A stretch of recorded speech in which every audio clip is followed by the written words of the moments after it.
SK study point पे आज आप लोगों के लिए सिविल कोड का प्यून का जो है 50 नंबर का क्वेश्चन लेकर आए हैं, जिसमें से 35 नंबर आपका जो होगा हिंदी का होगा और 15 नंबर का आपका इंग्लिश होगा। तो बने रहे हमारे साथ वीडियो में और देखें।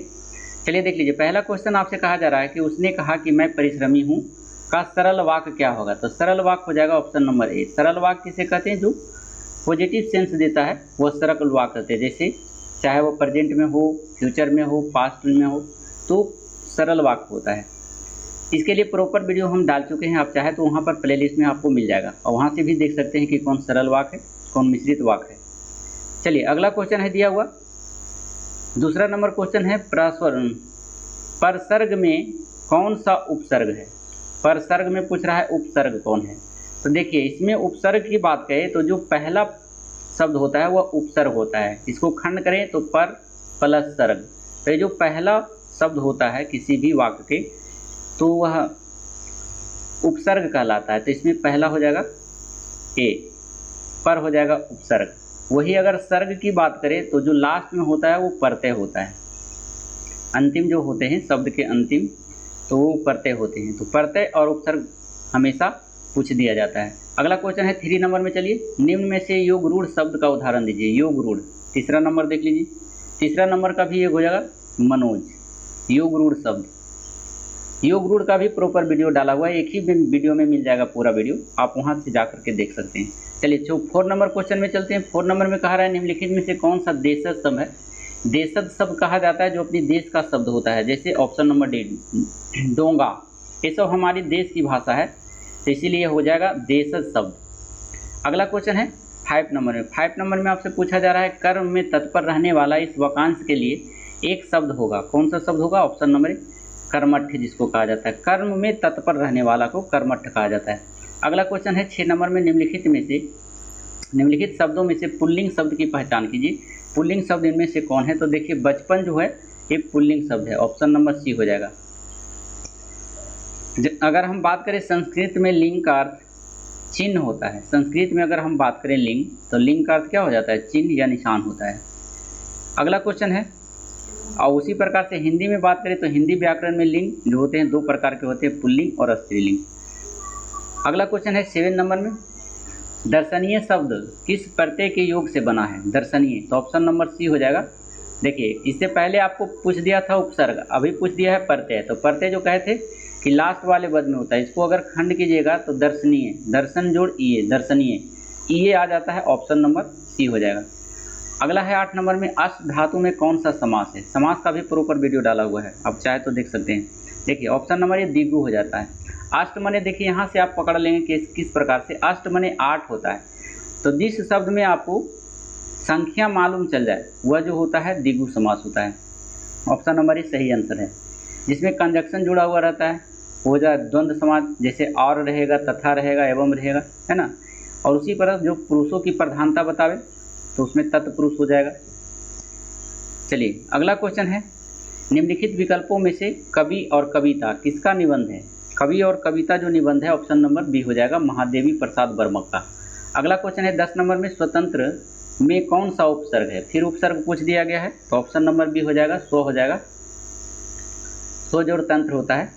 अगला है सा का विवरण है, यानी दंत सा का विवरण है, तो ये विवरण है ऑप्शन नंबर ए, संघर्षी उष्म दंत और महाप्राण है। अगला क्वेश्चन है 2 सार्थक शब्दों के मेल से बनने वाले शब्द को क्या कहते हैं। तो उसे कहा जाता है यौगिक शब्द, ऑप्शन नंबर डी हो जाएगा। अगला क्वेश्चन है 13 नंबर में। 13 नंबर में निम्न में से रूढ़ शब्द का उदाहरण है। रूढ़ शब्द का उदाहरण क्या है? ऑप्शन नंबर बी हो जाएगा, पान। देखिए रूढ़ शब्द कहा जाता है जिसको खंड करने पर कोई भी शब्द अच्छे तरीके से नहीं आवे। जैसे पान, पा को अलग कर देंगे और ना को अलग कर देंगे, इसका कोई भी सार्थक वैल्यू नहीं निकल के आता है। पा का कोई वैल्यू नहीं निकलता है, ना तो ना का निकलता है, इसीलिए पान जो है रूढ़ शब्द का उदाहरण है। अगला क्वेश्चन है लेके चलते हैं 14 नंबर में, देखिए हमारे साथ बने रहेंगे। 14 नंबर में क्या कहा जा रहा है? 14 नंबर में आपसे पूछा जा रहा है गुल्लर का फूल मुहावरे का सही अर्थ क्या होता है। तो बहुत दुर्लभ होता है गुल्लर का फूल, हम लोग प्रचलित भाषा में भी करते हैं। जैसे आजकल तुम गुल्लर के फूल हो गए हो, तो बहुत दुर्लभ वस्तु होता है, जल्दी नहीं मिल पाता है गुल्लर का फूल, क्योंकि ये रात में खिलते हैं और रात में ही फल लग जाते हैं इसमें। अगला क्वेश्चन है 15 नंबर में। 15 नंबर कहा जा रहा है कि कक्षा 10 के छात्र ने अपना अनुपस्थिति दंड माफ कराने के लिए प्रधानाध्यापक को पत्र लिखा, उसका पत्र किस वर्ग में आएगा? तो उसका पत्र जो आएगा आपका वो आवेदन पत्र में आएगा, ऑप्शन नंबर बी हो जाएगा।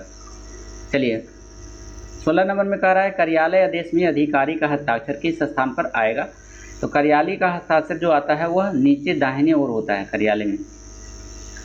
चलिए अगला क्वेश्चन है, निम्नलिखित में से पार्श्विक ध्वनि कौन सा है? पार्श्विक ध्वनि कहा जाता है ऑप्शन नंबर एल, ला को कहा जाता है। अगला क्वेश्चन है 18 नंबर में। 18 नंबर में कहा जा रहा है कि प्रत्येक शब्द में कौन सा उपसर्ग है? प्रत्येक, इसमें कह रहा है उपसर्ग ध्वनि, तो ऑप्शन नंबर बी प्रति जोड़ एक होता है प्रत्येक, ऑप्शन नंबर बी हो जाएगा। कौटिल्य का विलोम शब्द है, कौटिल्य का विलोम होता है आर्जव, ऑप्शन नंबर ए हो जाएगा। अगला क्वेश्चन है 20 नंबर में, अवनी का विलोम शब्द है, उल्टा शब्द पूछ दिया है, तो अवनी मतलब क्या होता है आप जानते हैं, ऑप्शन नंबर ए हो जाएगा अंबर, पृथ्वी को कहा जाता है अवनी मतलब अंबर।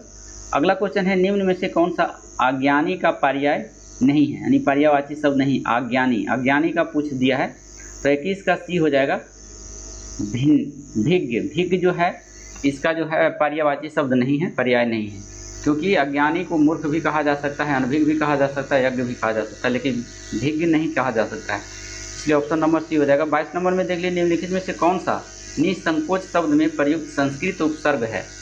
निसंकोच में संस्कृत शब्द को ढूंढने के लिए पूछ दिया है, संस्कृत उपसर्ग पूछा है, यहाँ पर ध्यान दीजिएगा, संस्कृत उपसर्ग पूछ दिया है इसमें, तो 22 का सी हो जाएगा निह प्लस संकोच, तब जाकर होता है निसंकोच, तो ये जो है संस्कृत शब्द है। अगला क्वेश्चन है निम्न में से कौन सा जो है काटना का तत्सम है? तत्सम भी एक प्रकार से संस्कृत का ही रूप होता है, 23 नंबर का ये हो जाएगा कर्तन, ऑप्शन नंबर ए हो जाएगा। 24 नंबर में देख लीजिए किस बोली में ने पर सर्ग लगाया जाता है? तो ने लगाया जाता है आपका खड़ी बोली में, ऑप्शन नंबर ए हो जाएगा। 25 नंबर में देख लीजिए हर्ष का उल्टा यानी विलोम बताएं, हर्ष का विलोम पूछ रहा है, तो ऑप्शन नंबर सी विषाद होता है। चलिए अगला क्वेश्चन है 26 नंबर में, हिंदी शब्दकोश में संयोगी छा का क्रम किस वर्ण के बाद आता है? ये देखिए बेसिक से पूछ दिया है, अगर आपको कवर चवर याद होगा तो इसमें आप पढ़े होंगे संयोगी छा का क्रम किस वर्ण के बाद आता है पूछ दिया है, तो 26 का सी हो जाएगा।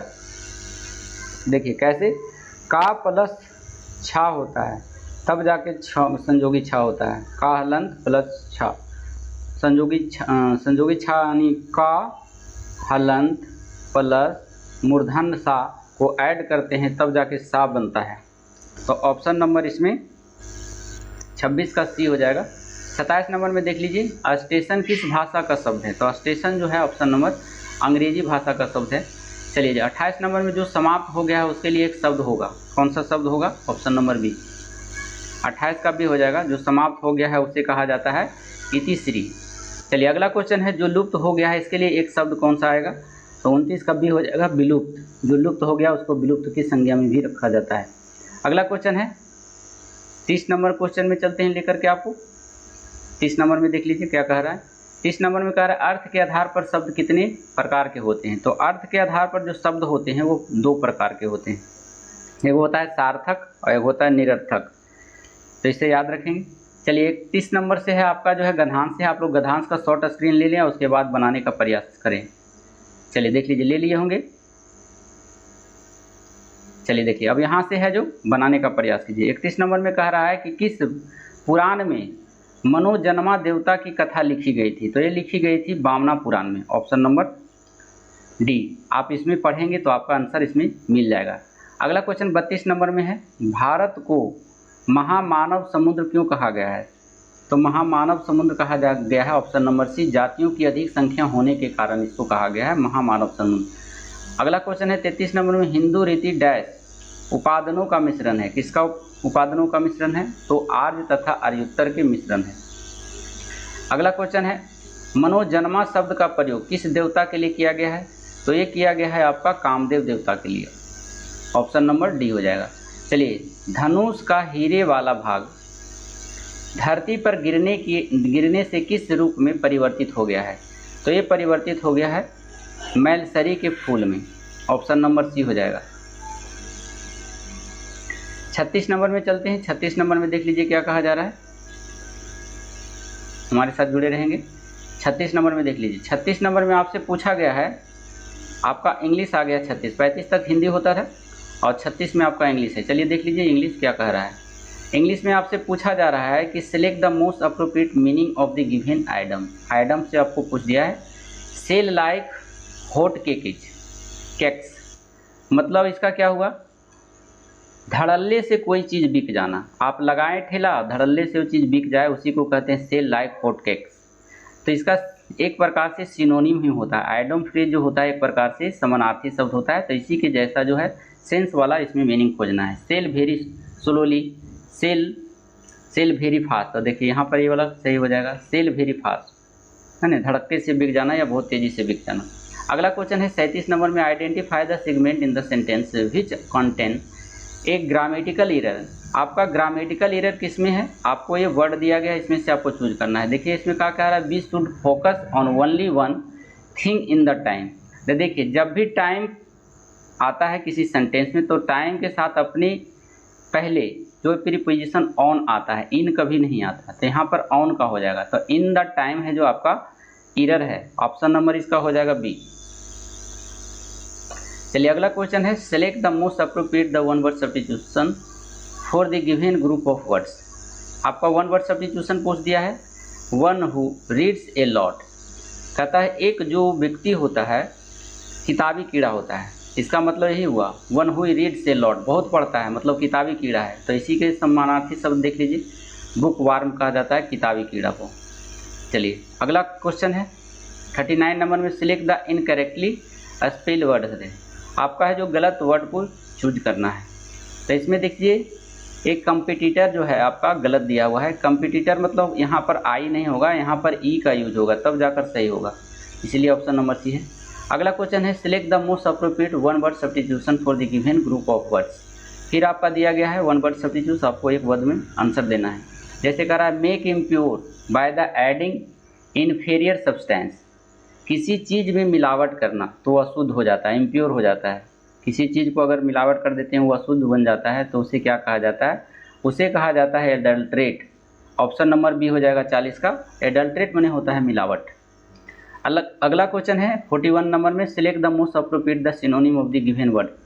आपका सिनोनिम पूछ दिया है समानार्थी शब्द, जैसे पोटेंट, पोटेंट बना है पोटेंशियल से, जिसका अर्थ होता है शक्तिशाली, तो यहाँ पर देख लीजिए पावरफुल माने भी शक्तिशाली होता है।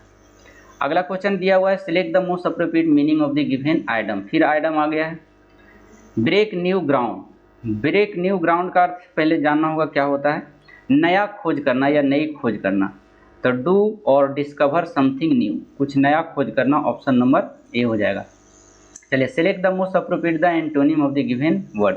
फिर आपका उल्टा शब्द पूछ दिया है, जैसे कम्प्लेक्स, कम्प्लेक्स में होता है जटिल तो इसका जो हो जाएगा आपका डी हो जाएगा सिंपल, साधारण हो जाएगा, अपोजिट वर्ड। चलिए 44 नंबर में है, select the most appropriate the synonym of the given words होता है लिम्पिड। लिम्पिड का अर्थ क्या होता है, तो इसका मतलब होता है आपका स्पष्ट, है ना, ऑप्शन नंबर सी हो जाएगा 44 का, लूसिड माने भी अस्पष्ट होता है। नेक्स्ट क्वेश्चन है 46 नंबर में, देख लीजिए 45 नंबर में, 45 नंबर में आपका कहा जा रहा है, 45 तो हो गया है ना, चलिए 43 44 का भी हो गया, 45 में आ जाते हैं। 45 में देख लीजिए क्या कह रहा है, 45 में कह रहा है identify the segment in the sentence which contain a grammatical error. फिर ग्रामेटिकल एरर को पकड़ना है आपको, the crow held back to the piece of bread with its claws. कहता है कौवा जो रहता है अपने पंजे में रोटी के टुकड़े को पकड़ा, तो इसको पकड़ने के वक्त में जो है हेल्ड बैक एक साथ नहीं आता है, क्योंकि हेल्ड मने ही होता है पकड़ना, है ना, इसके साथ बैक का यूज नहीं होता है। तो ऑप्शन नंबर आपका ये गलत हो जाएगा, कौन सा है, हेल्ड बैक आपका गलत दिया हुआ है यहाँ पर, द क्रॉ हेल्ड बैक आपका गलत है, 45 का सी। चलिए अगला क्वेश्चन है 45 के बाद 46 नंबर में। 46 नंबर में देख लीजिए क्या कहा जा रहा है, 46 नंबर में आपसे पूछा जा रहा है, select the most appropriate word, fill in the blank. Friends who empathise with one another dash greater satisfaction with dear the friendship. कहता है एक दोस्त जो होता है अपने अनुभव से, यानी एक दोस्त जो होता है सहानुभूति के लिए अपने दोस्त से संतुष्ट होता है। तो इसमें जो होता है अनुभव यहाँ पर आ जाएगा, आंसर भरा जाएगा। इसमें अनुभव होता है एक्सपीरियंस, ऑप्शन नंबर डी हो जाएगा। Select the word which means the same as the group of given. आपको कह रहा है वर्ड्स गिवेन जो दिए गए हैं, एक प्रकार से ये भी आपका जो है ये वन वर्ड सब्स्टिट्यूशन के अंतर्गत है, लेकिन इसमें लिखा है नहीं कि यह वन वर्ड सब्स्टिट्यूशन है। आपको वर्ड कह रहा है दिया गया है, तो इसका मतलब ये लंबा वर्ड दिया है, आपको एक शब्द में चुनना है। तो उसी प्रकार से जैसे anything that can not be avoided, इसको क्या कहा जाता है? जिसे टाला नहीं जा सकता, किसी के द्वारा इसको टाला नहीं जा सकता। Anything that can not be avoided, टाला नहीं जा सकता है, उसे क्या कहा जाता है? इनविटेबल कहा जाता है, इनविटेबल। ऑप्शन नंबर सी हो जाएगा। चलिए 47 नंबर का जो है आपका सी हो जाएगा। 48 नंबर में चलते हैं। 48 नंबर में कह रहा है select the antonym of the given word. आपका फिर उल्टा शब्द आ गया है। मंडेन मिस क्या होता है? मंडेन मिस देख लीजिए, मंडेन मिस होता है संसारिक, प्रसिद्ध व्यक्ति जो संसार में प्रसिद्ध है। तो इसका हो जाएगा एक्स्ट्रा ऑर्डिनरी, जो असाधारण है ना, जिसका कोई प्रसिद्धि नहीं है। अगला क्वेश्चन है 49 नंबर में, देख लीजिए। कह रहा है select the word which means the same as the group of word given. यहाँ पर दिया गया है, आपको चूज करना है। An imaginary idea society free to the poverty and suffering. एक ऐसा समाज जहाँ पर गरीबी और भूखमरी को समाप्त किया जाता है, वहाँ सब कुछ ठीक हो जाता है। तो वैसे स्थान को कहा जाता है, क्या कहा जाता है? तो वैसे स्थान को कहा जाता है ऑटोपैन कहा जाता है। ऑटोपैन मतलब होता है राम राज्य। जैसे अयोध्या, मथुरा, वहाँ पर पहले की बात करें तो वहाँ पर जो रामराज था, वहाँ पर किसी भी जनता को कोई परेशानी होती थी नहीं, किसी भी समाज का व्यक्ति हो। चलिए अगला क्वेश्चन है 50 नंबर में, अंतिम क्वेश्चन दिया हुआ है। Select the synonym word, select the synonym of the given word. ये सिनोनिम चूज करना है आपका समानार्थी शब्द। गैलेंट, गैलेंट का मतलब जान लीजिए क्या होता है? गैलेंट का मतलब होता है बहादुर, तो इसका कोरेजियस का मतलब भी बहादुर होता है। Option number A. इसी के साथ आपका 50 नंबर का जो है सिविल कोड प्यून का जो है प्रैक्टिस सेट आपका एंड हो गया। मैथ हम बार बार कह रहे हैं आपसे कि आप अगर चाहते हैं पढ़ने के लिए मैथ, तो हम मैथ में 35 क्वेश्चन एवरीडे कराने का प्रयास करेंगे, लेकिन आप लोग कोई कमेंट बॉक्स नहीं करते हैं, जिसके कारण से हम नहीं डाल पाते हैं। तो फिर मिलते हैं अगले वीडियो में, लेकिन उससे पहले हमारा वीडियो आपको अच्छा लगता है, बेनिफिट लगता है, आप है जो सिविल कोड की तैयारी कर रहे हैं, तो आपके लिए बेनिफिट है, यहाँ से जुड़ जाए और चैनल को नए हैं तो सब्सक्राइब कर लें। फिर मिलते हैं अगले वीडियो में अगले इसी समय। जब तक के लिए धन्यवाद। Thank you so much. Thank you for watching.